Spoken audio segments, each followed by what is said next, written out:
चहा एकदम कडक झाला यार आज. हो ना? आणि आजचा आपला विषयही तसाच, एकदम कडक आणि विचार करायला लावणारा आहे. अगदी. सुरुवातीलाच एक भन्नाट विचार मांडतो. यार ॲक्च्युली एखाद्या महाकाय वटवृक्षाच्या सावलीत राहून स्वतःची एक इंडिपेंडंट आयडेंटिटी टिकवणं नेक्स्ट लेव्हल अवघड असतं ना. हां, खरंच खूप अवघड असतं ते. म्हणजे आपण नेहमी आयडॉल लोकांना डोक्यावर घेतो, पण त्यांच्या मागे जे गेम चेंजर लोक असतात ना, त्यांच्याकडे आपलं लक्षच नसतं. हो, हे अगदी खरंय. विचार करा, एखाद्या अतिशय लोकप्रिय, सगळ्यांच्या लाडक्या व्यक्तिमत्वासोबत आयुष्य काढायचं, जिथे अख्खं जग त्या माणसावर प्रेम करतंय. अशावेळी स्वतःचं अस्तित्व, स्वतःची ठाम मतं अबाधित ठेवणं म्हणजे एका प्रचंड मोठ्या प्रवाहाविरुद्ध पोहण्यासारखं आहे. अगदी बरोबर. प्रवाहाविरुद्ध पोहणं आणि तेही स्वतःच्या अटींवर, हे फार कमी लोकांना जमतं. आज आपण अशाच एका खंबीर आणि वादळी व्यक्तिमत्वाबद्दल बोलणार आहोत. क्या बात आहे. ज्यांनी ही इंडिपेंडंट आयडेंटिटी फक्त टिकवली नाही, तर ती समाजाला ठणकावून सांगितली. हसत सांगते, आज आपण ज्या पुस्तकावर चर्चा करणार आहोत ते आहे मनोहर तरी आणि लेखिका आहेत सुनीता देशपांडे. वा, हे नुसतं एका प्रसिद्ध माणसाच्या म्हणजे पु ल देशपांडे यांच्या पत्नीचं आत्मचरित्र अजिबात नाहीये. हो, अजिबात नाही. तर ही एका रेबेल मनाची आणि अनेक प्रश्नांची कहाणी आहे.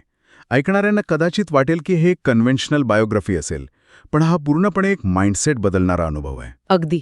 आणि आपण नेहमी म्हणतो ना की every successful man has a woman behind him, पण इथं ती स्त्री फक्त बिहाइंड नव्हती, ती त्या माणसाच्या आयुष्याची लिटरली एडिटर होती. एडिटर हा शब्द एकदम परफेक्ट आहे यार. आणि म्हणूनच या पुस्तकाचा जो टोन आहे ना, तो भयंकर प्रांजळ आणि कधीकधी तर खूप बोचरा आहे.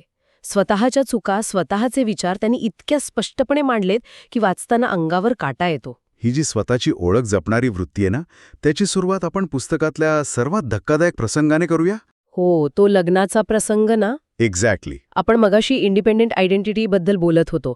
समाज पहिल्यांदा एखाद्या स्त्रीची आयडेंटिटी कुठे पुसण्याचा प्रयत्न करतो, तर ते म्हणजे लग्नात. बरोबर. पण इथे त्यांनी ती सिस्टेमच कशी हॅक केली, तो सीन डोळ्यांसमोर उभा राहिला तरी टुडेज जनरेशनला नक्कीच धक्का बसेल.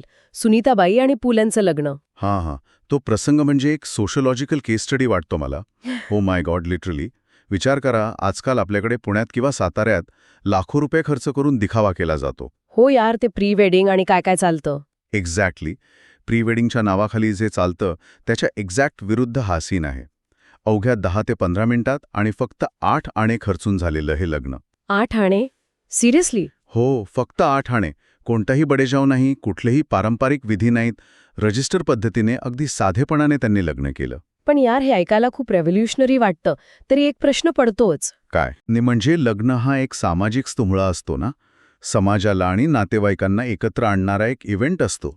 मग त्याला इतकं मिनिमलिस्ट का करायचं? आणि हा असा आर्टिफिशियल बॉन्ड झुगारून देण्याचा माइंडसेट कसा आला असेल त्यांच्यात? कसंय माहिती का, त्या 8 आण्यांचा हिशोबही खूप मजेशीर आहे. रजिस्ट्रेशनची फी आणि पेढे वाटण्यासाठी आलेला तो जुजबी खर्च होता. नातेवाईकांचा विरोध तर अर्थातच होता, पण त्यांनी कोणालाच मध्ये येऊ दिलं नाही. बापरे. त्यांचं हे मॅट्रिमोनियल मिनिमलिझम एका खूप खोल विचारामधून आलं होतं.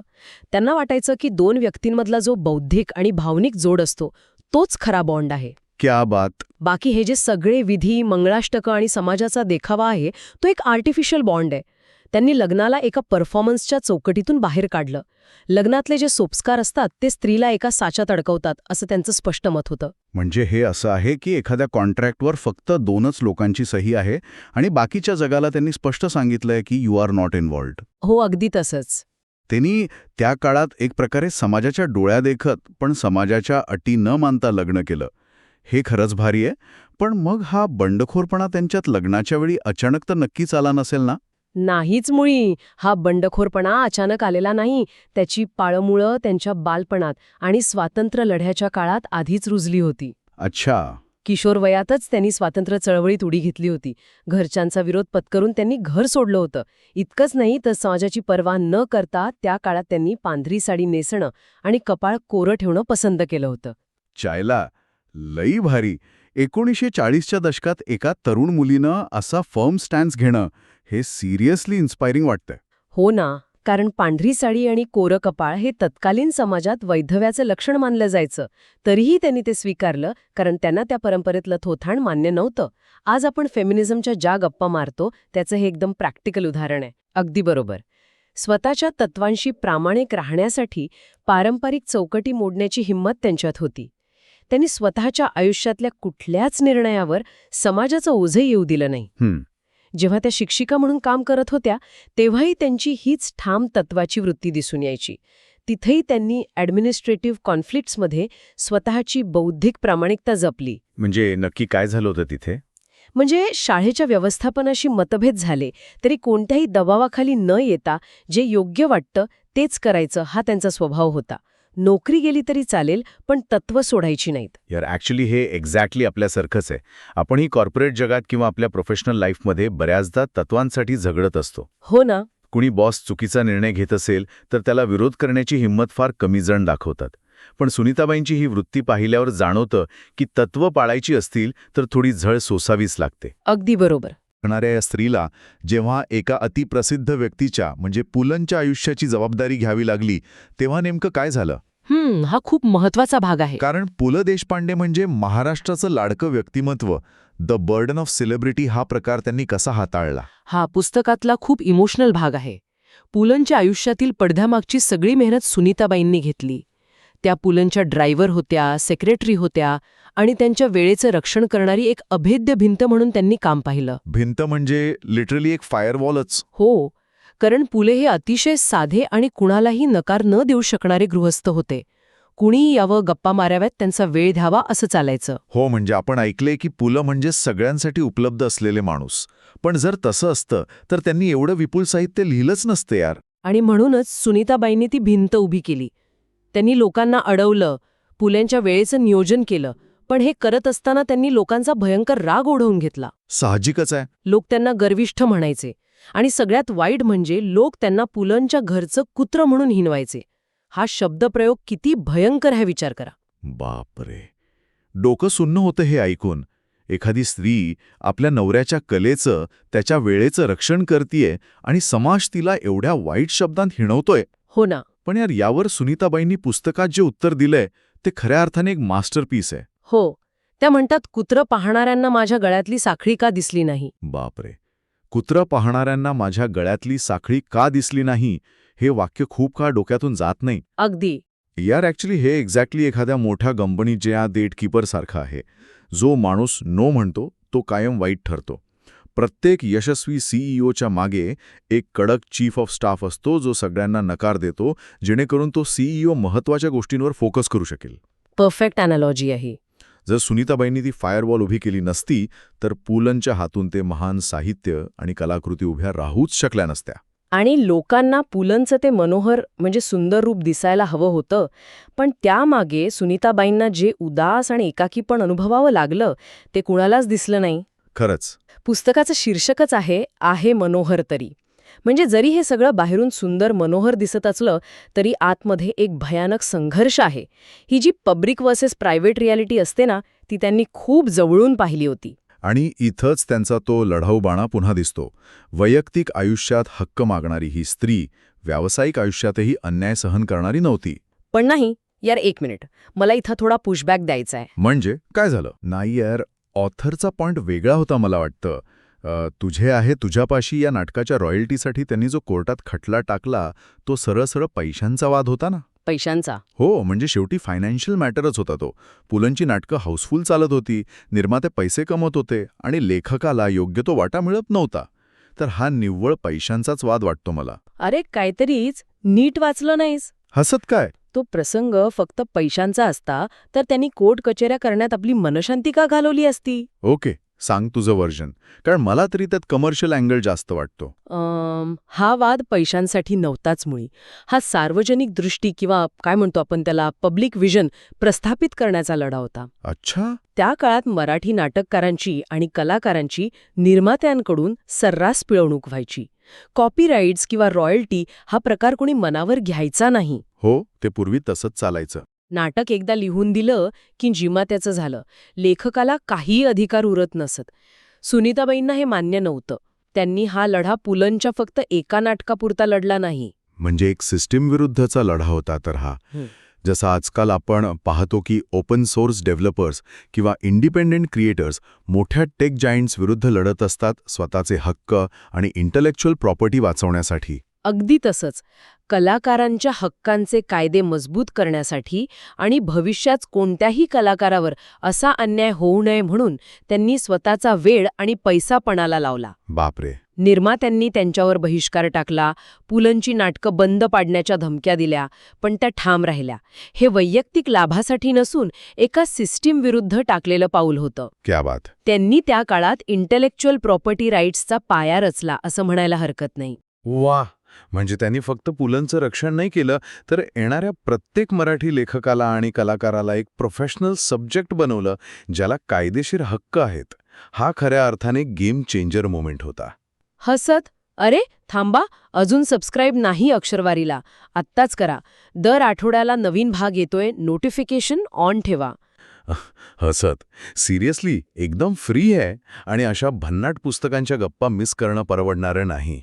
तर आपण हक्कांसाठी लढणाऱ्या सुनीताबाईंबद्दल बोलत होतो, पण या पुस्तकाचा शेवट त्यांनी एका अतिशय वेगळ्या आणि डार्क विषयाने केलाय. हो, आणि हा भाग वाचताना खऱ्या अर्थाने डोकं सुन्न होतं.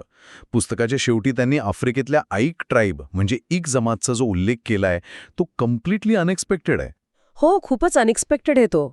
म्हणजे एका मराठी लेखिकेच्या आत्मचरित्रात अचानक आफ्रिकेतल्या एका आदिवासी जमातीचा मानववंशी अभ्यास काय येतो? तिथेच तर त्यांच्या विचारांची प्रगल्भता दिसते.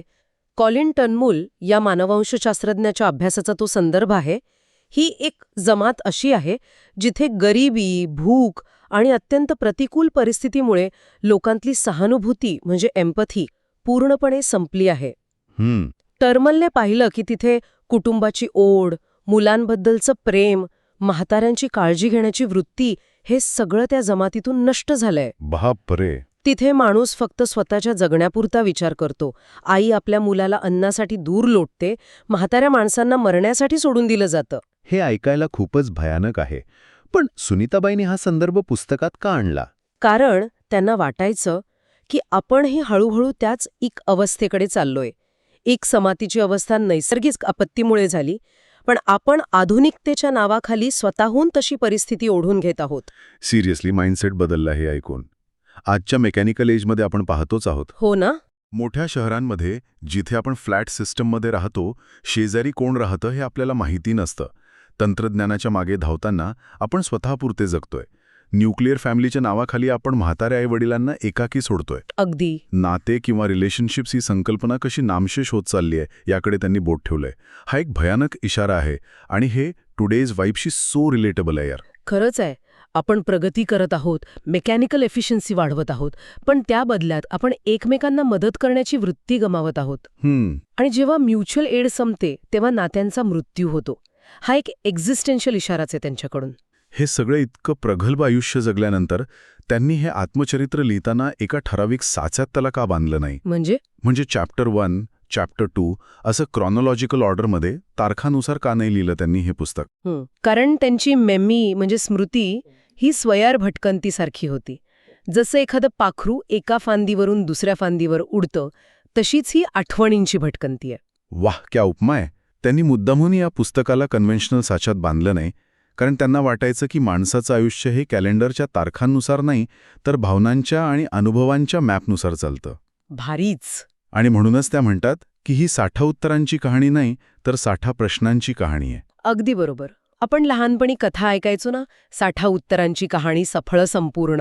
हो. पण सुनीताबाई म्हणतात की आयुष्यात सगळ्याच प्रश्नांची उत्तरं मिळतात असं नाही. उलट काही प्रश्न अनुत्तरित राहणं, त्या प्रश्नांसोबत जगणं, त्यातली अस्वस्थता अनुभवणं हेच खरं आयुष्य असतं. आणि याच प्रश्नांच्या शोधात त्यांना जी.ए. कुलकर्णी यांसारखी एका गोड लेखकाची सोबत मिळाली. हो, तोही भाग खूप छान आहे. त्यांची जी बौद्धिक मैत्री होती ती प्लियाजी.ए. या पुस्तकातून आपल्याला दिसते. म्हणजे नवऱ्यापलीकडे जाऊन स्वतःची एक स्वतंत्र इंटेलेक्च्युअल स्पेस त्यांनी निर्माण केली होती. हो, जी.ए. कुलकर्णी हे स्वतः खूप अबोल आणि प्रसिद्धीपासून दूर राहणारे व्यक्तिमत्व होतं. पण सुनीताबाईंशी त्यांचा जो पत्रव्यवहार झाला त्यात त्यांनी स्वतःला खूप मोकळं केलं होतं. क्या बात आहे. ही एका वेगळ्याच पातळीवरची इंटेलेक्च्युअल कंपॅनियनशिप होती. हे पुस्तक आपल्याला फक्त सुनीता देशपांडे यांची ओळख करून देत नाही, तर स्वतःच्या आत डोकावून पाहायला लावतं. आणि म्हणूनच या चर्चेचा शेवट करताना एक विचार नक्कीच मनात येतो. आपण मगाशी मॅट्रिमोनियल मिनिमलिझमबद्दल बोललो. हो, आपण आपल्या आयुष्यात कितीतरी आर्टिफिशियल बॉन्ड्स आणि दिखाऊ विधी उगाचच पाळत असतो. समाजाच्या दबावाखाली येऊन गोष्टी करत असतो. बरोबर. जर एखाद्याने स्वतःच्या आयुष्याचं एक रिच्युअल ऑडिट केलं, तर खरंच आनंद देणाऱ्या अर्थपूर्ण गोष्टी किती उरतील? आणि केवळ समाजाला खुश करण्यासाठी आपण किती ओझं वागवतोय हा विचार ऐकणाऱ्यांना नक्कीच चक्रावून टाकेल. अगदी. हे पुस्तक नक्की वाचा. पर्स्पेक्टिव्ह बदलेल, गॅरंटेड. ज्यांना हे रिच्युअल ऑडिट किंवा पुस्तकातला एखादा भाग रिलेटेबल वाटला असेल, त्यांनी नक्कीच कमेंट्समध्ये आपले विचार मांडावेत. कमेंट करा कुठला पार्ट सगळ्यात रिलेटेबल वाटला. पुढच्या भागात एक और मस्त पुस्तक येतंय, मिस करू नका. बाय. जय महाराष्ट्र.